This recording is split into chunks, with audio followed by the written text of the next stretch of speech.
फक्त ऐकण्याचं काम करतात. उपेक्षोणी वीर समस्त मदसी लक्षोणी निश्चित वानर युद्धासी उद्यत अति सामर्थ्य रणयोधे. आणि त्यांच्याकडे तो मंत्र आहे, होतो वा प्राप्स्यसि स्वर्गम जित्वा वा भविष्यसे महिम तस्मात् उत्तिष्ठ कौन्तेय युद्धाय कृतनिश्चयः. ना तरी रणी येत झुंजता वेचिले जीवित तरी स्वर्ग सुख अनकळित पावसिल.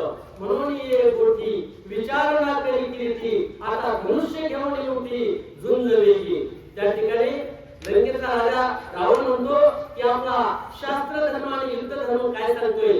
हा युद्धाच्या ठिकाणी जर आपल्याला मृत्यू जर आला तर आपल्याला स्वर्ग प्राप्ती होते, स्वर्गाचं राज्य प्राप्त होतं. आणि एवढं आपल्याला माहिती असून सुद्धा जर आपण शत्रूचं सैन्य अगदी वेशीपर्यंत येऊन पोहोचले तरी जर आपण जर त्या ठिकाणी जेवणच करत असतो, चहा पित असतो, कॉफीच घेत असतो आणि पावटा तिकडे कुठेतरी त्याच्यामध्ये मिसळ करून कोणाला तरी टिकण्याचा प्रयत्न करत असतो तर भगवान परमात्म्यांच्या दरबारामध्ये कुणालाही त्या ठिकाणी माफी होणार नाही. लंकेचा राजा रावण सर्व मंत्रिमंडळांची हाजरी घेऊ लागला. सर्वकडे मांडले असे रण तुम्ही करिता कपी हेळण अवसे तुमचा घेतील प्राण कपी विचक्षण रणयोधे. ज्या ठिकाणी रावण बोलतो star which explodes in the sky is called a Noah to start with. It does not look very bright but it looks very bright when it explodes. Many Noahs are much brighter than the sun but it remains like that only for a few years. A British astronomer named George Elko discovered a new Noah in 1967. आणि लक्षात ठेवा शत्रूचं सैन्य दारामध्ये उभं आहे आणि तुम्ही मात्र हसायचं, खिदळायचं, प्यायचं, खायचं. तर त्या ठिकाणी लिंबू, कांदा जिकडे असेल तिकडेच तुम्ही पडू लागलेला. शक्ती बिक्ती हुडकीचा नक्की कल्याण होणार नाही. सर्वांचा मरण, सर्वांचा घात थोड्याच दिवसामध्ये होणार आहे.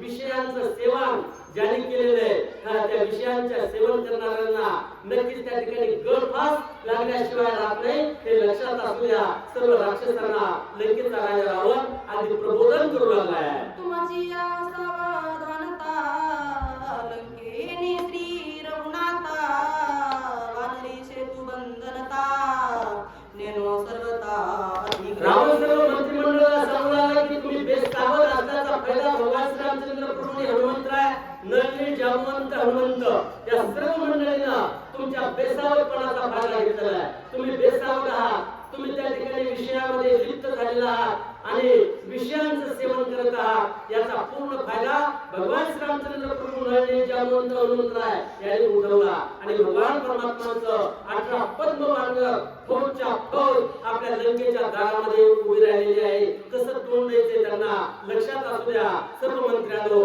रावण सांगू लागला. वानर वीर सुये समस्त कडकडाटी सेतू बांधित तेने तुम्ही नेना सर्व उत्तम मध्ये विभूत स्त्री कामा. खरोखरच तुम्ही स्त्री कामामध्ये लुप्त झाला. त्याचप्रमाणे मद्यपानामध्ये मद्य सेवन करून त्या ठिकाणी बेधुंद झालेला आहात तुम्ही. आणि अशा विषयांमध्ये विषयांचं सेवन करत असताना तुम्हाला त्या ठिकाणी शुद्धी राहिली नाही की भगवान श्रीरामचंद्र प्रभू प्रचंड सैन्य, प्रचंड फौज फाटा घेऊन आपल्या लंकेच्या अगदी